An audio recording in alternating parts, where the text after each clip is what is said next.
করেছে। আমরা তাদেরকে বলতে চাই, রাষ্ট্রনায়কদেরকে বলতে চাই, এই বাংলার বুকে হিন্দুরা বসবাস করে আমাদের কোনো সমস্যা নাই, বাংলার বুকে বৌদ্ধ খ্রিস্টানরা বসবাস করে আমাদের কোনো সমস্যা নাই।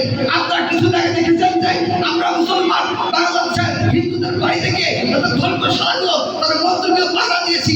আমরা তাদের কাছে আছি, সকল ধর্ম বর্ণকে আমরা পাহারা দিতে রাজি আছি। এই কাজের বংশধর এই বাংলার বুকে বসবাস করবে, তাতে আমাদের কোনো সমস্যা নাই। কিন্তু আমাদের দাবি একটাই, এই কাজের সম্প্রদায়কে অমুসলিম ঘোষণা করতে হবে।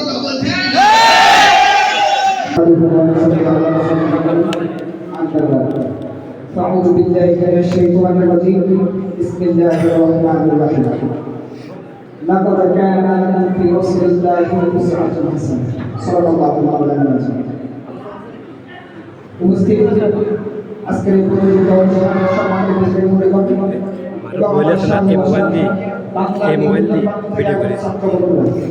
সকলকে আমার মঞ্চস্থল থেকে আন্তরিক মোবারকবাদ ও হাজার ফুলের ভালোবাসা। সম্মানিত হাজির, সবাই সংযুক্ত হওয়ার কারণে আমি ভূমিকা ছাড়াই আমার মূল আলোচনা চলে যাচ্ছে। আজকে আমার আলোচনার আলোচ্য বিষয় হচ্ছে নবী করিম সাল্লাল্লাহু আলাইহি ওয়াসাল্লামের উত্তম চরিত্র ও আদর্শ। এই বিষয়ে কিছু কথা বলে বিদায় নেব। আমার তৌফিক বিল্লাহ।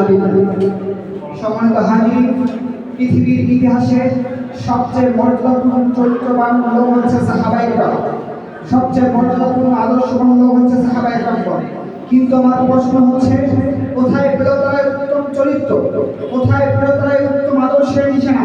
ইতিহাস তো বলে তারা ছিল নির্দিষ্ট সমাজের একদম। ইতিহাস তো সাক্ষী রয়েছে তারা এমন সমাজে বাস করত যে সমাজে নারীদের ছিল না কোনো অধিকার, নারীদেরকে বাজারের পণ্যের মতো বিক্রয় করা হতো, অন্যায় অত্যাচার অবিচার প্রতিদিকে ছড়িয়ে পড়েছিল। তারা পাপ করতে করতে চলে গিয়েছিল জাহান্নামের দরজার কিনারে। কোন সে মহামানব যার হাতে হাত রেখে তারা আল্লাহ তাআলার কাছে প্রিয় বান্দা হয়ে গেল? কোন সে রাষ্ট্রনায়ক যার হাতে হাত রেখে তারা আমাদের কাছে এই পুরো মুসলিম জাহানের কাছে আইডল হিসেবে পরিণত হলো? কোন সে মহামানব যার সাথে আল্লাহ তাআলা রব্বুল আলামিন বললেন লাকাদ কানা লাকুম ফি রাসূলিল্লাহি উসওয়াতুন হাসানাহ, যার সাথে আল্লাহ তাআলা বললেন ওয়া মা আরসালনাকা ইল্লা রাহমাতাল লিল আলামিন, যার সাথে আল্লাহ তাআলা রব্বুল আলামিন বলেছেন সাল্লু আলাইহি ওয়া সাল্লিমু তাসলিমা। তার আদর্শে তারা আদর্শিত হয়েছে। তাদের সাথে আল্লাহ তাআলা বলে দিলেন রাদিয়াল্লাহু আনহুম ওয়া রাদি আনহু, তিনি আর কেউ নয় আপনার আমার নবী সাইয়্যিদুল মুরসালিন, খাতামুন নবীন, নূরে আলা নূর, সাইয়্যিদিনা হাবিবিনা হযরত মুহাম্মদ সাল্লাল্লাহু আলাইহি ওয়াসাল্লাম বলেন কিনা? সম্মানিত হাজির, আপনার আমার নবী জনাব মুহাম্মদ রাসূলুল্লাহ সাল্লাল্লাহু আলাইহি ওয়াসাল্লাম শুধু নবী হিসেবে আদর্শ নবী ছিলেন না, একজন বাবা হিসেবে, একজন নানা হিসেবে, আজ বেস্ট ফাদার, আজ বেস্ট টিচার, আজ বেস্ট কমান্ডার, আজ বেস্ট মেকার, আজ বেস্ট ল মেকার, আজ best soldier in the world. Muhammad সাল্লাল্লাহু আলাইহি ওয়াসাল্লাম is a most idol person in the world. বলা ঠিক কিনা? হাজির, আমি বলছি আপনাদের কাছে একটা প্রশ্ন, যার আদর্শে আদর্শিত হয়ে নির্দিষ্ট সমাজটা আল্লাহ তাআলার কাছে সম্মান পেয়েছে, যার আদর্শে আদর্শিত মানুষগুলো আল্লাহ তাআলার কাছে সম্মান পেয়েছে, সেই নবী সাল্লাল্লাহু আলাইহি ওয়াসাল্লামের আদর্শ আঁকড়ে ধরে আমরা কি আমাদের বাংলাদেশকে নতুন করে সাজাতে পারবো না? ইনশাআল্লাহ পারবো কিনা?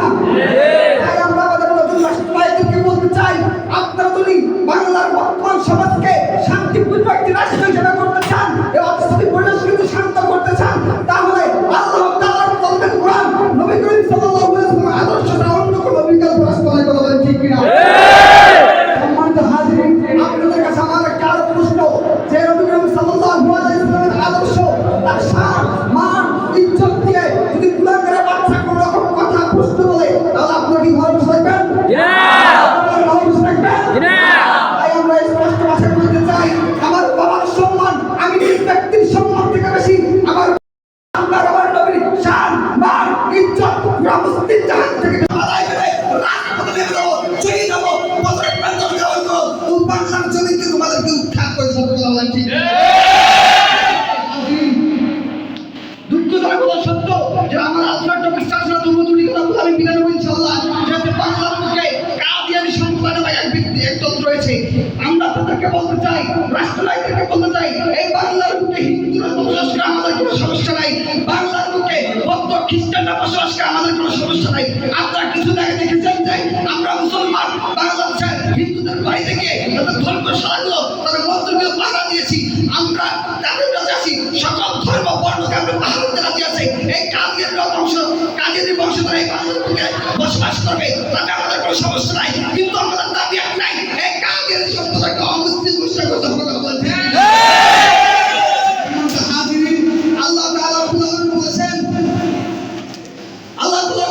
বলেছেন, আমি হযরত মুহাম্মদ সাল্লাল্লাহু আলাইহি ওয়াসাল্লামকে শেষ নবী হিসেবে গ্রহণ করেছি। এই আল্লাহ তাআলা রাব্বুল কথা যারা মানবে না, তারা কোনো মুসলমান হতে পারে না। কথা বলেন ঠিক কি না? আমি একটি স্লোগানের মধ্যে আমার বক্তব্য শেষ করব ইনশাআল্লাহ। স্লোগান হচ্ছে, আমি বলবো কাফের আব্দুল কাদের উপর রাজি আছেন তো ইনশাআল্লাহ? রাজি আছেন তো? সবটুকু শক্তি দিয়ে অন্তের সবটুকু আওয়াজ সুজান করে বগুড়া জমিনকে প্রকম্পিত করার লক্ষ্যে সকলে একসাথে আওয়াজ করি, নারে তাকবীর,